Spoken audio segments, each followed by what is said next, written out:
scared of in the next 30 years? Yeah, we people are very lucky because we are in the area that the world is in a very big transformation because of the technology. I think we read a lot on the books that 200 years ago when the first industry have a lot of great people, and then 100 years ago, electricity revolution came, a lot of success people. So now the technology come.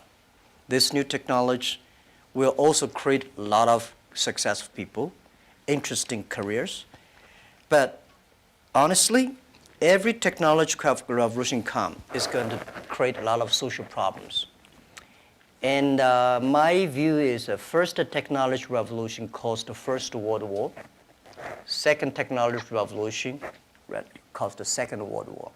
Now we're on the third. So what is going to happen? People worry about artificial intelligence. People worry about robots. People worry about a computer and data and privacy and securities. People start to worry.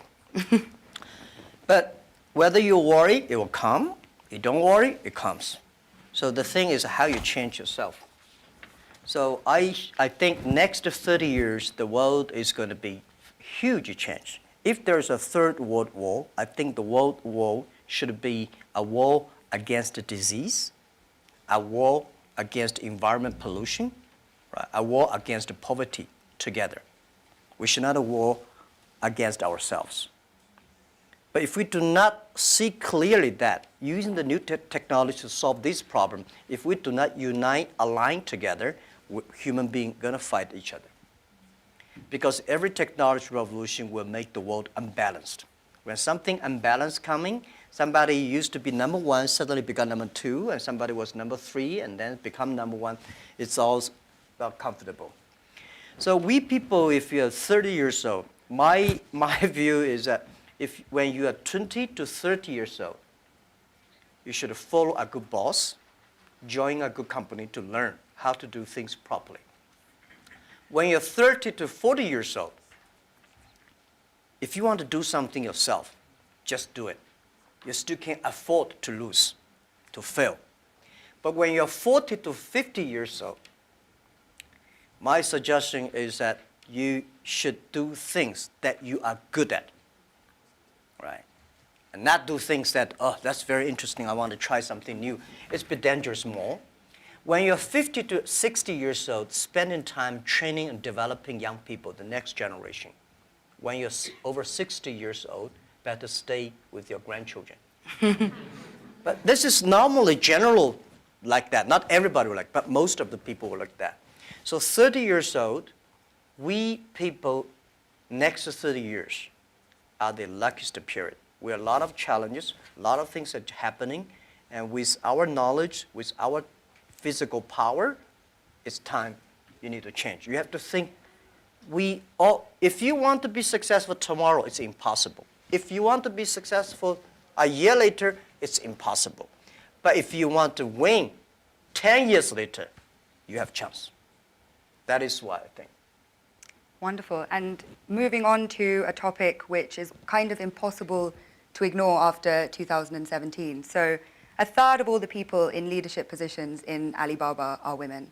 But the picture elsewhere is a bit more bleak. And a friend of mine recently said something that has really stayed with me. Women are tired of empowerment programs, and we want power. In 2016, venture capitalists invested $58.2 billion in male-founded companies, while women received just $1.46 billion. And as 2017 showed, it was a year of sexual harassment scandals, the gender pay gap still exists, and unfortunately, the list does go on. So how do you think we can move beyond tokenistic gestures towards genuine gender equality? Yeah, that is very interesting. A few years, like 4 years ago, there is a journalist came to our company, and when he leaves, he asked me a question, why there are so many women in your company? And I never realized we have so many women in our company. I said, anything wrong? Today, we have a 49%, close 49% of the employees of our company are women. That's a lot for a high-tech company. It's not on purpose we hire women. We think they are great in helping us to grow. Alibaba is an e-commerce company. E-commerce is a service industry. To serve people better, you should have a service heart. We find that women doing much better jobs than men. And the second is that last century, people compete because of muscle. No, not this century is not muscle, it's the wisdom. And next is, I believe, if a person wants to be successful, you should have a high EQ. But if you don't want to lose quickly, you should have a high IQ. But if you want to be respected, you should have high LQ, the Q of love. So those three Qs put together, a lot of men, they have a high IQ but low EQ, and a very tiny LQ. Women, balance-wise, they're the best. If you want your company to be successful, if you want your company to operate with wisdom, with care, women is the best. In my company, we notice that women, they care others much more than men. Even on our site, today on shopping site, e-commerce, we find women buy a lot of things. But they buy for their husband, their parents, their kids. Men only buy for themselves mostly. Because you care, that makes you the difference. So we have 49% of the colleagues in the company are women, and close 37% of the senior management are women. We never feel anything wrong, and women, they sacrifice more. When they love it, they believe it, they continue to do it. So I think one of the secret sauce for Alibaba to be successful was successful in the past 18 years because we have so many women colleagues. And the other thing is that we feel so proud. And most of the time you see I go out, I never realize that when we count always 50% of women with my delegation, my team. Because we never think they're women. We think they're great colleagues. So if you try to say, now we got too many men, so we have to put some women inside, that's a disaster for both sides. So what would your advice be to companies that operate a little bit more on that quota-based system but seem to be not making progress or not having such kind of representation? When you have a quota-based, you must have a lot of women. You will never reach that. I think if a company full of men, trust me, this company cannot be sustainable, cannot keep on growing. Because just like a stew, if you don't put wood inside, this stew is too tough. It's easy to break. So when you have a woman and man in the same company, when something happens, the women are for example, one of the values for our company is that the number one value is customer number one, employee number two, shareholder number three. This is everywhere I go. Wall Street did not like my point, but this is what I said. If you like us, invest in us. If you don't like us, please sell our stocks. Don't buy us. We believe customer number one, employee number two, shareholder number three. But when we start to compete, men suddenly get very angry, and they start. And women always come and say, no competition. Let's think about customer number one.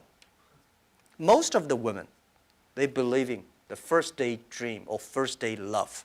Most of the men, easy to forget. I'm sorry, it's not I say bad about men. This is statistic. This is statistic. This is why our company works the balance. And it's naturally happening. It's not like so a lot of people have a tendency, man is better in doing things. But we think that even if man is better, we still have to hire the woman inside. And then the women have enough women will hire people more. So this is how we did it. So I don't know how many high-tech companies in the world like us, 49% colleagues are women. We feel proud of that. As you should be, and I think it's a very strong message to send out to, like I say, other companies that have a range of reasons for why that's not the case, because clearly you've been able to build the most successful one, with that being so. So you just came off stage after giving a talk about digital e-commerce and what needs to happen for small businesses and entrepreneurs to benefit from globalization. At a time when globalization once again is being questioned, is it really delivering for the most vulnerable? Is it delivering for people in the global south, etc.? So what is your message to people in this room kind of about globalization, really? I think globalization cannot be stopped. Nobody can stop globalization. Nobody can stop trade. And I believe if trade stops, war starts. Trade is the way to solve to dissolve the war, not to cause the wars. I think globalization did a fantastic job in the past 30 years. Enriched a lot of countries, but of course, caused a lot of problems, right? Young people did not have opportunities. Small business have not opportunities. Developing countries were neglected. But it's only 30 years. It's a baby.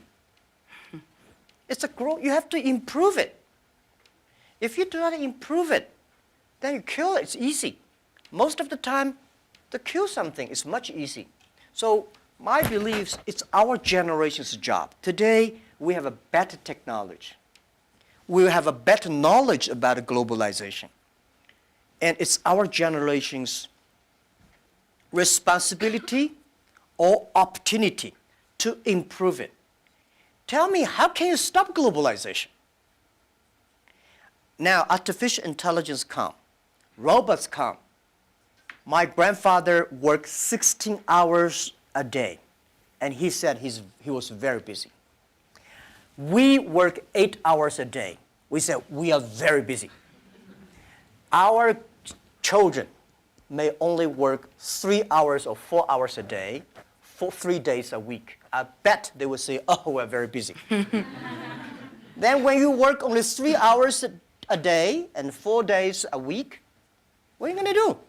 You're going to travel around, right? You cannot stay in the home for a week. You will travel. 30 years ago, normal life, you visit 20 to 30 cities whole your life. 30 years later, in your life, you will visit 300 cities in your life because of mobile. How can you stop it? It's impossible. So thinking about that, the only thing is to improve it, to make it simpler. Global trade should be simple, should be modernized, should be inclusive. Everybody have the opportunity. So my strong message is that, well, I feel sorry for WTO. They did a great job, but in the past 20 years, when you put the 200 government ministers in one room, how can they agree on something? Right? Because I don't like your country. No matter how good suggestion you have, I say no. But business people, even if we put 200 business people in one room, we will surely agree on something. And this is what I believe. The next generation of globalization should be inclusive, should create opportunities for young people to get involved. The first globalization in the human history was controlled by few kings and emperors. Last 30 years, globalization was controlled by 60,000 big companies. If you're not among the big companies, if you're not in the big, powerful countries, you don't have a chance. The next 30 years, I bet we will have 6 million or 16 million or 16 million companies get involved in globalization. And I'm sure we will make it happen. Together with a lot of people, maybe with you. With a mobile phone, if people still using mobile phone 30 years later. With a mobile phone, you can global buy. You want to buy something from Kenya, you just click. You want to buy something from Norway, you click. Global buy, global sell. If you're a small thing, without internet, you can only sell in your village or small town. Today, you can sell across the world. And global pay, global delivery, and global travel, The only thing you have to bring is a mobile phone, no, not even a passport. This is going to happen in 10 years. And this is the message. Let's catch this opportunity. If you complain, the other people catch it. If you catch the opportunity, embrace it now, you will be the next Alibaba. People like me, I was born in a very poor family. I never got a great education. I failed all the examinations. For what reason, I don't know. But later, I realized I don't have money, I don't have technology, I don't have a lot of good backgrounds. We have a rich uncle or something, no. The only thing I competed with my people, the young people, is let's compete for 10 years later. This is what I believe 10 years later will be happening. So everything I do for that goal, I know 10 years later, this thing is going to happen. So prepare for that. Because I know if I compete with him for next month, no chance. So this is how my message is.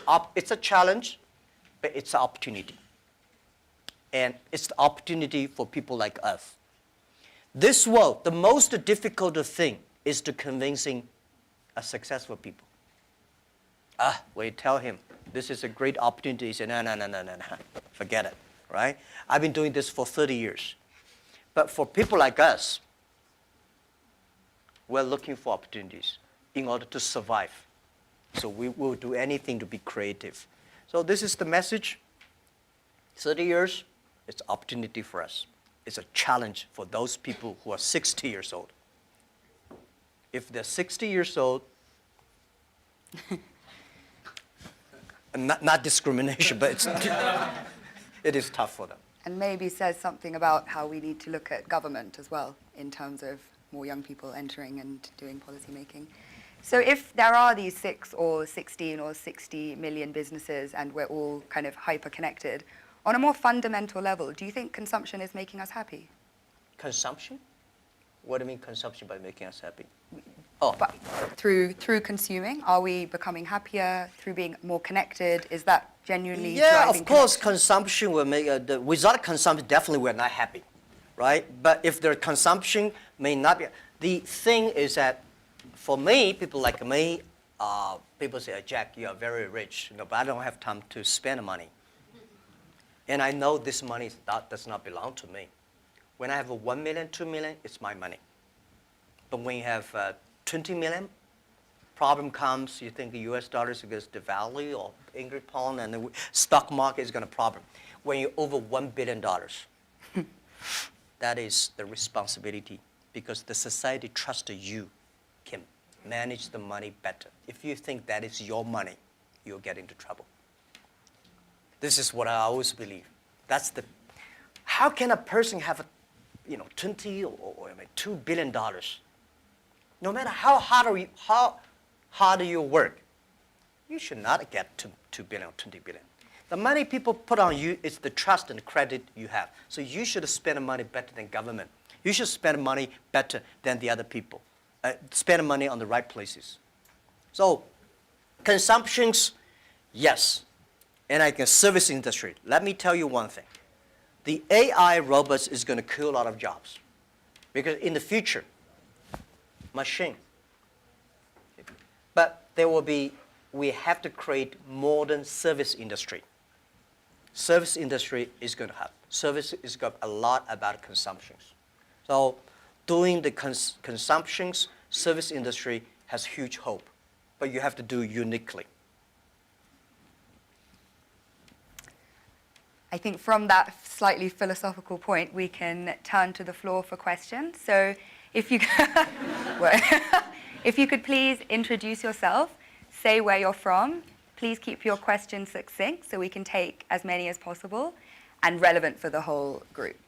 Great, so would you like to go first? Hi, my name is Parv. I'm a global shaper from Chicago. And you just talked about philanthropy, and I'm curious if you could talk about how you see your role is changing in the giving space, particularly given the fractured world we live in. Yeah, I think philanthropy, it's not about helping others. It's about helping yourself. I had a huge debate with my colleagues several years ago, there's a big earthquake in China. And there was a big earthquake in Japan. So we donated I forgot the exact, like $20,000 to Japan, $10, $15 to China. And people say, why we donate that little? Because we have a lot of money. And my point is, no matter how much money you donate, 2 million, 20 million, that money compared to that is tiny. You cannot change a lot of things there. The thing you donate because you change yourself. When you change, the world is changed. You have to change yourself, right? And the next thing is that philanthropy is about action. It's about involvement. It's not about giving money. It's about to wake up people's consciousness. So I think, to me, I grow up, and my globalization is grow up in this place. Year 2001, when I was nominated as a Young Global Leader, I had no idea what is Davos, where is it, and what is about a Young Global Leader. But I came here, I learned, I listened about these corporate global citizenship and globalization and all things. I grow up. I understand. This is, to me, it's like a philanthropy. And this has changed to me, as I told Schwab, that every time I come to Davos, I want to spend time with young people. Because I benefit from Young Global Leader, early days. When I listen to Bill Gates, and Bill Clinton, and George Soros, these guys, at that time we don't have that many people. Very poor facilities. Well, very cold. I work like 30 minutes driving in a bus coming here and watching. But now I think still have. But this is good. This is the tuition we pay for a grown-up. And now, to me, I think spending time with you benefit me, and also I want to tell you my true experience. It's a philanthropy. It does not necessarily mean money. So, by charity, you cannot change the world. But if you have a philanthropy heart, you can do a lot of things. So I find this one, unfortunately, a lot of people have a business heart here, making money, but do things like a philanthropy. What we should do is should be a philanthropy heart, but have a business skill. I hate a lot of people do the opposite. They want to make money, but they talk like a philanthropy. And they do like a philanthropy, waste a lot of money. So this is what I mean, and it's, if you want your team to continue to work with you all your life, you have to plant the seed of care the world, care others. The first day they join. I don't like a lot of companies make a lot of money because making pollutions and counterfeit products. By end of the year, donate some money. This is no good. Business, the philanthropy idea should be buried into the business model. That's, yeah. Philanthropy of heart, I think, a message that young people can take forward. Please. Hi, my name is Iman. I'm a global shaper from the Jeddah Hub in Saudi Arabia. My question is, as a young boy, did you envision that your life would be like this? Did you have intuition about this? And if so, do you think the belief helped in achieving such great success? As a young boy, I never thought, as a young boy, even today, I never thought I would be here. Honestly, I never thought. But as a young boy, when I look back, every problems I met when I was a kid benefited me. I failed so many times. People probably know that I'm applying jobs for so many jobs, over 30 jobs, all rejected, not even got a chance. 24 of us were interviewed for a KFC job. 23 accepted. I was the only guy rejected. 6 people went for looking for a police job. 5 accepted. I was the only one. My cousin and I applied job as a server in a 4-star hotel in my city. We waited a long queue for 2 hours. He was accepted. I was rejected. So my mother looked at me, but I know this is a training course for me. Before my 30 years old, I'm a failure. People lose, but I never give up. I think there is an opportunity there. And then I was a teacher later. I graduated from university. I was a teacher in the university for 6 years. Number 5 year, I was elected the best teacher of my university, elected by students. So I said, everything I taught my students are the things I learned from books. What if I go out, spend 10 years, experience all the things, whether fail or succeed, I go back to teach again. That was my original thinking doing Alibaba. So I never thought I could be rich. I never thought I would be successful. I never thought we could survive for 18 years. And then we made it. The only thing that today we should do is share the experience and know-how, especially share the mistakes, suffers with others. My thinking is that you guys remember, if you want to be successful, learn from the other people's mistakes. Don't learn from the successful stories. Successful stories they make, don't listen to that. There are a lot of reasons behind it. Just like I remember the first time Harvard Business School came to us, say, Jack, we want to write a case study for you. That's years 2001 or 2000. They came, they spent 1 week, and they write a report, and I read, I said, this is not me. And this is you. I said, no, this is not us. He said, this is you. So they make up his sign, and the case study go up, and they start to teach in a lot of universities. The next 5 years, they invited me to go to the case study, and they always find a competitor of my company. And after every case study, Alibaba will die, that company will succeed. All the students agree. And actually, every 5 years, all the competitors die, we still survive. So how can you study this kind of a successful story? Learn from the mistakes, the other people. No matter how smart you are, you will encounter these mistakes. You learn from mistakes not because you will be able to avoid mistakes. You will able to, when these mistakes come, this suffer comes, you know how to deal with it, how to face it. The book I want to write, if I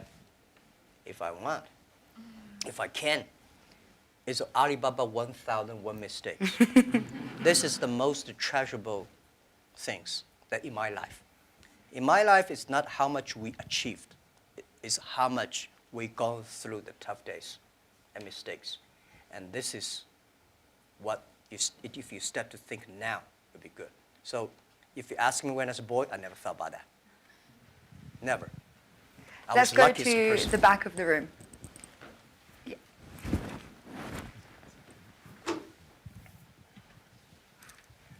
Fan Lin, YGL from Shanghai. I know that you recently spent 100 billion RMB in deep tech research. I just wonder how you think of the future of deep tech and how that's going to influence humanity and creativity. Yeah. Thank you. I think technology, as a company, we invest 100 billion RMB, which is like 150, right, or 15, no, yeah, 15 billion US dollars on researching for the high tech.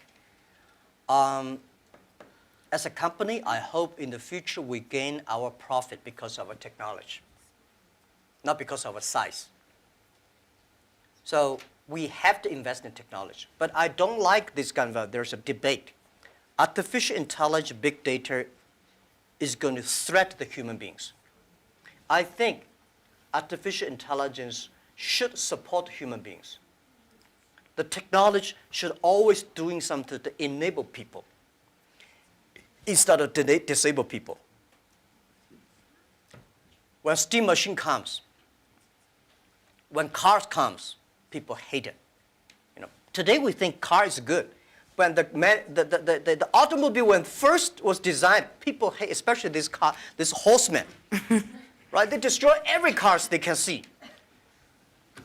So I would say, people like us, when we have the money, we have the resources, we have all the excellent young people, we should spend money on the technology that enable people, empower people, make life better. So this is what we want to invest. And I think artificial intelligence, no matter how artificial intelligence is good, human being in the future compete with the machine on knowledge, you don't have a chance. Computer is always going to be smarter than you are. When there's a car, forget about who runs faster. When there's a plane, don't think you can fly. When there's a computer, computer is always smarter than you are. They never forget. They remember everything. They never get angry. They calculate faster. But computer can never be as wise as a man. What's the difference between smart and wisdom? My view is, a smart people see something the other people don't see. A wise people see something, he pretend he did not see it. A smart people know what he want. A wise people know what he doesn't want. A wisdom, the person with wisdom knows, only you know I don't want this. Then you know what do you want. So I think this is the money we invest to support human beings, not supporting Alibaba. This lab is open to the whole world. It's not supporting Alibaba at all. Yeah. Wonderful. So hi, I'm Saad, Global Shaper from the Islamabad Hub. I really want to know what you think about leadership. Is it something that comes from the heart when it comes to decision making as a leader, or is it something that that you have to take, you have to think through your mind as well, or is it a bit of both? Like as a leader, when you make decisions, would you go with something that you really feel about from your heart, or would you try to have a mix of your mind and your heart when you make decisions? Yeah, I think it's a good question. I've been thinking about that. First, it's your nature instinct. There must have something that you different. Second is you need training. You should be trained through all the tough experience, but still positive. I found out some great leaders in the world. They are always positive. They never complain others, and never complain. And they look at the things in a different view, like normal people. So I think people in my company, at the beginning, they don't like me because I'll always think about 10 years, 5 years. And then after we're working together for 3 or 5 years, they find, you're right. Then we got the credit rating. And as a CEO, one of the jobs, when everybody's happy, you have to see the unhappy things. When everybody's unhappy, you have to see the happy things. So leadership is nature, but you have to have train and learn. And I got my leadership upgraded in Davos. I see so many. Ali Enter Financing, how many people here know about Alipay? Thank you. Alipay's decision was made here. I was thinking about Alipay, but I was not dare to launch Alipay because in China, if you do financing without license, you will be in jail at that time.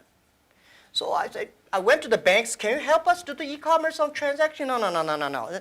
No banks would accept it. So if there will be no Alipay, no financing, the e-commerce would go nowhere. So year 2004, I was here. Listen to a speech by 2 state leaders about leadership. And this guy said, leadership is about responsibility. You believe it, but the people don't believe it. But if you think it's so critical, You should pay any price to do it. So that day changed my mind, and I called back to my team and say, let's launch it within 1 month. If somebody has to go to the jail, I go to the jail. Who will be the second one follow me? If I go, you continue, and you go to the jail, you go continue. That was called the leadership determination. And year 2004, I made a decision here, I called it back. And now today the Alipay launched, and it's so big, over 800 million people today using Alipay globally. This is called, yeah. Wonderful. Shall we take one from YGL to be fair? Any questions? Yeah, please. Hello, my name is Pablo from Costa Rica, YGL. And given your perspective of caring and being a trustee of all this, what do you do for self-care and also maybe within your company? Because earlier on, often you can cut through sleep or other things in a silly way, and you realize that if you plan for the long term, one also has to take personal care, be either mindfulness or prioritizing better. And how are you doing this, and how do you promote that in your company? Well, I'm lucky that I have 18 co-founders, and most of them are my students. When in my apartment, I told them my dream and my mission, and we videotape. Funny thing is that when Alibaba launched for the first day, I said, let's videotape everything. Every important meetings that we join together. The purpose is that someday, if we fail, we give the videos to the people to research why we fail. If we succeed, give the videos to the other people. So we have almost a whole house of videotapes. So the first videotape, I speak for 2 hours, and those guys look at me, okay, so that's what you want to do? I said, yeah, this is what I want to do. I was the first, I know nothing about technology. I know nothing about management. I know nothing about, but the only thing is that you don't have to know a lot of things. You have to find the people who are smarter than you are. My first way is always find people who knowledge on computer smarter than I am. Accounting, smarter than. For so many years, I always try to find the people smarter than I am. And when you find so many smart people, my job is to making sure the smart people can work it together. And then if smart people can work it together, it's easier. The vision they will believe. Because if stupid people can work it together easily, smart people can never work together. But stupid people work it together easily, they don't believe the vision. The people who believe the vision, but they don't work together. So very important is finding smart people, and my job is 2 things. Making sure they work together. So the culture is important. Long term, you should be ideal with great, strong vision leader, but you should also have to survive today. If you don't survive today, you're gone. So the best way to promote your company is not you, it's not me as the CEO. The best way is your product, your services, your employees. The best product of your company is your employee. So I spent a lot of time, early days. For the first 2,000 employees of Alibaba, I speak everybody for 1 or 2 hours when they're joining. I said, I will never promise you will be rich. I never promise you will be promoted. But I promise you'll suffer. I promise you will have a terrible life, and right? And all the terrible things I promise when you join this company.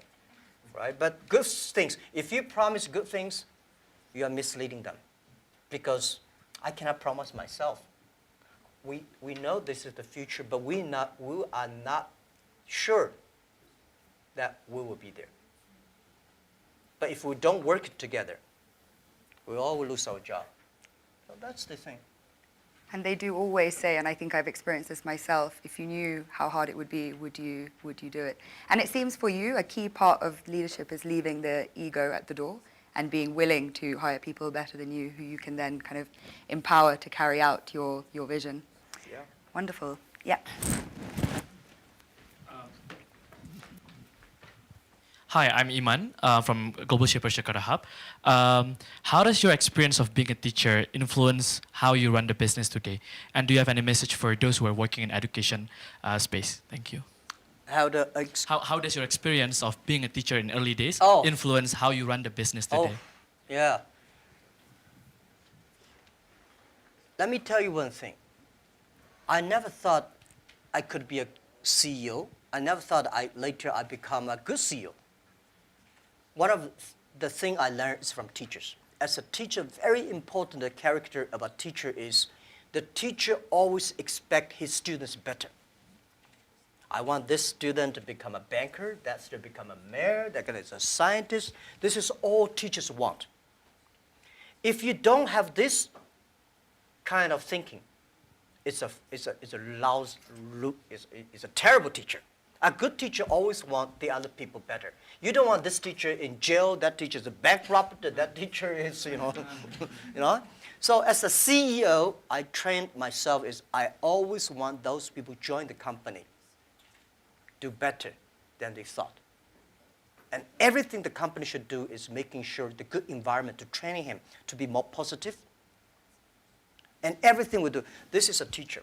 And teacher does not mean I know better than you are. Everything I know better than you are because I learn from others. So a teacher should learn all the time. A teacher should share all the time. A teacher should always expect the other people better than you are. And by the way, education, it's a big challenge now. If we do not change the way we teach, 30 years later we'll be in trouble. Because the way we teach, the thing we teach our kids are the things the past 200 years is knowledge-based.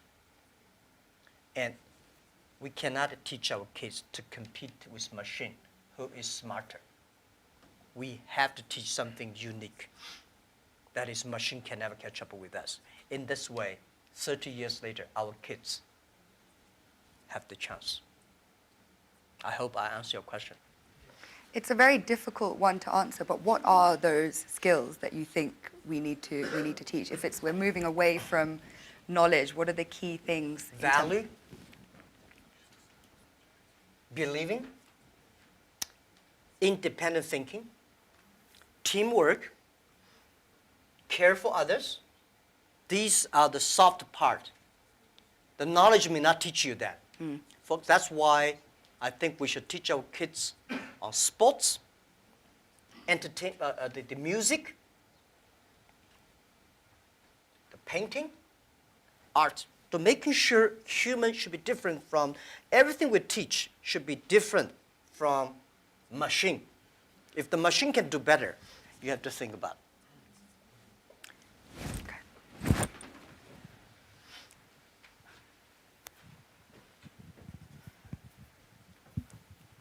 Hi, this is Hashim Al-Musawi from Manama Hub, Bahrain. Talking about education and the Fourth Industrial Revolution, we have been talking about people losing their jobs or they are not qualified enough with the skills needed. What are you doing for the people within your company to get up to date, to get continuous learning, to know what's the technologies needed for the future? Thank you. Okay, luckily I don't have to do a lot of these kind of things in my company because we are fighting every day for the future. We know if we do not work hard, Facebook, or Google, and Amazon, all these are going to do better, right? So this is why we are globalized. It's a competition globalized, but we know that it's not about technology competition. All the people today, not like 18 founders, we only have 2.5 people are engineers. Today we have more than 25,000 engineers. They are all smart people. They do much better job than the 18 years ago. But the only thing I want to making sure that these people have a philanthropy heart. Because the data we have, the technology we have, if they do not have a great heart inside, we are going to make disaster for the world. Google, Facebook, Amazon, Alibaba, these companies, we are the luckiest company of this century. And we have the if we're lucky, we have the responsibility that we should have a good heart to do something good. But on the other thing I want to say is about that making sure that everything you do is for the future. For example, you know about Singles Day? Singles Day, shopping day, November 11th is the day we created. Last year, that day, we sold 25 billion US dollars for one day. And for the first minute, over 70 to 80 million people rush inside to shop on the mobile phone. So you have to making sure the system is good enough. We have to finish 270,000 transactions per second. Can you imagine that? hard to compute. 270,000 transactions per second.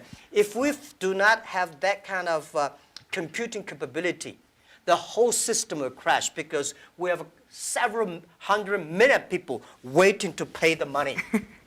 So this technology, we know why we do this for one day, because we want to test the technology. This technology should be inclusive, because we know today in China we create probably like 100 million package delivery. We believe a day. 5 years later, the whole world would deliver 1 billion packages per day. Think about what's the technology. Are we ready for that? So the Singles Day is to testing this technology and to be inclusive. So making sure the market drive them, not the boss drive them.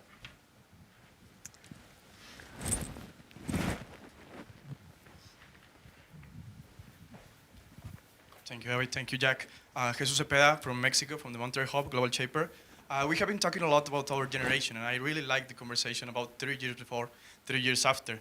Actually, I have been hearing these days that we haven't had this snow in 30 years here. So the question is going to a quote of Professor Schwab. He said a couple of months ago to the Global Shapers that we're the first generation that is going to suffer about climate change, and we are the last one that can do something about it.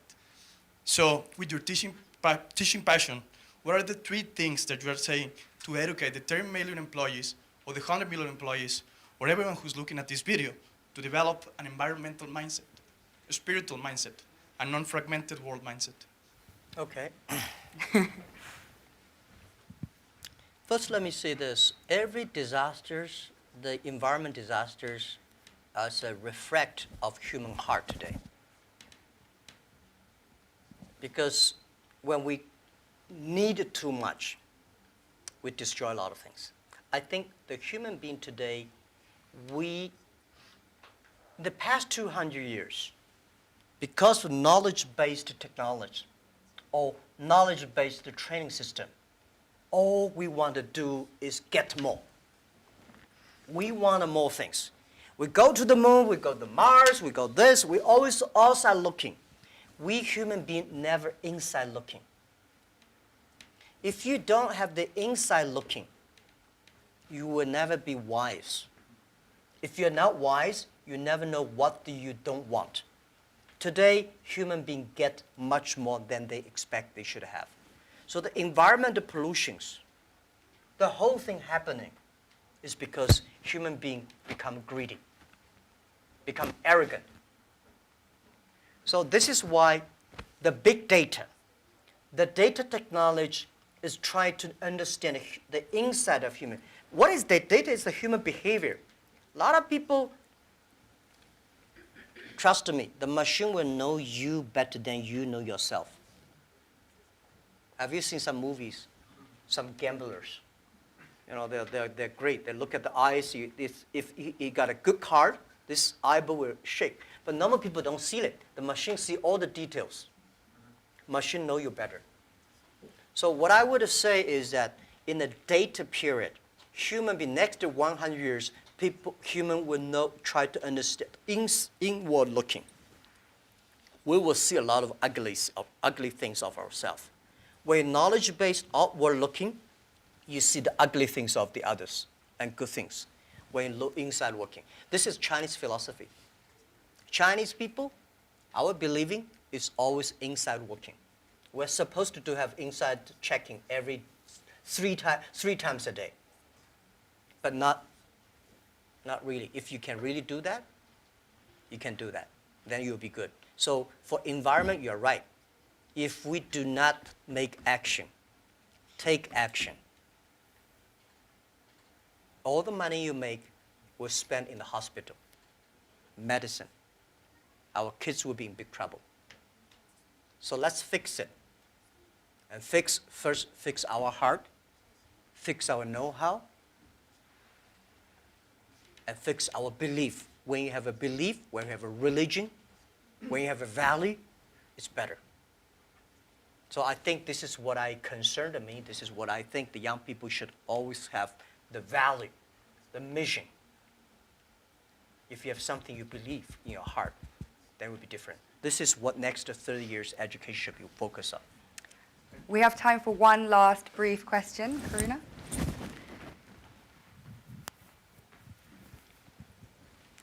Thank you. This is Karuna from the Portals Hub, Mauritius.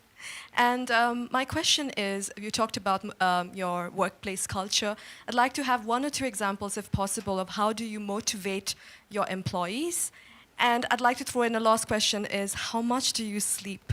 Because this is such a controversial topic and I keep hearing different versions. Thank you. What about keep the different versions? Some people say you don't need sleep. I've heard CEOs sleep only 4 hours. I've heard CEOs sleep only 3 to 4 hours, and whereas I've heard you need at least 8 hours. So yeah, I'm a bit divided, and I'd love to know your secret. Thank you. Yeah. How do I motivate, incentive or motivate my colleagues? You have to find the people that can mobilize themselves. It's impossible to encourage a negative person. So the people you hire, the people work together, they have to be, or you cannot, we have 65,000 employees now, you cannot hire all of them that positive, but at least the people work with me. My management, leadership, several areas, they have to be positive. They have to know to incentive the others, because I cannot incentive everybody. And making sure the culture. So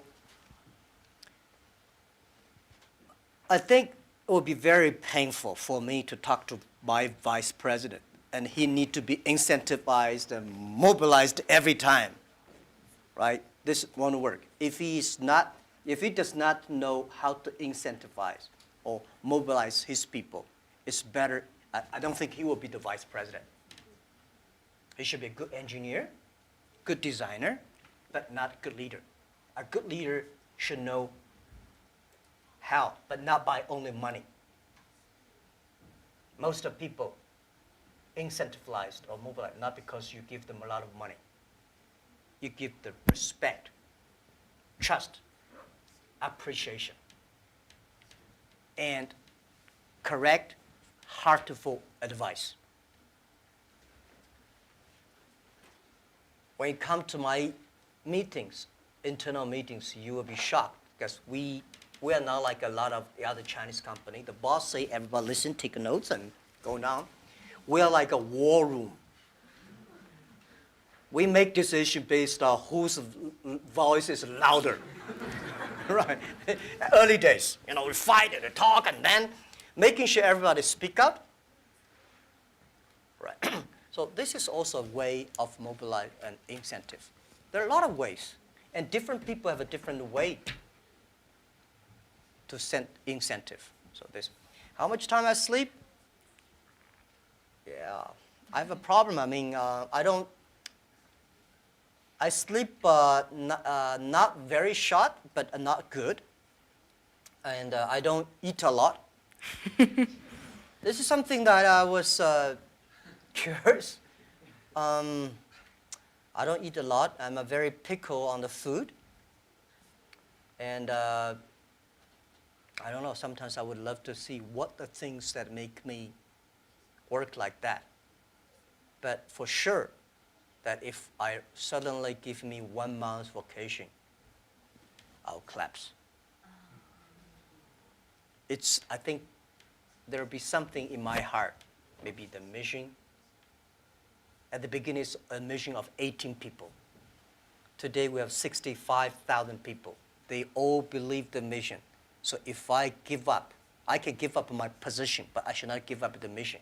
If I give up, everybody say, hey, no. So, and then especially today, Alibaba at this size, people continue to say, for this size, the growth rate will be tiny or down. So what's the 10, 20 years Alibaba will look like? If you want to still be greater or triple our size, what the direction? How to do it? So I spend a lot of time thinking. And I love to think. Good thing is I have a good team now. I think, I do the talk, they do the work. Yes. On that note, I'm sorry we didn't have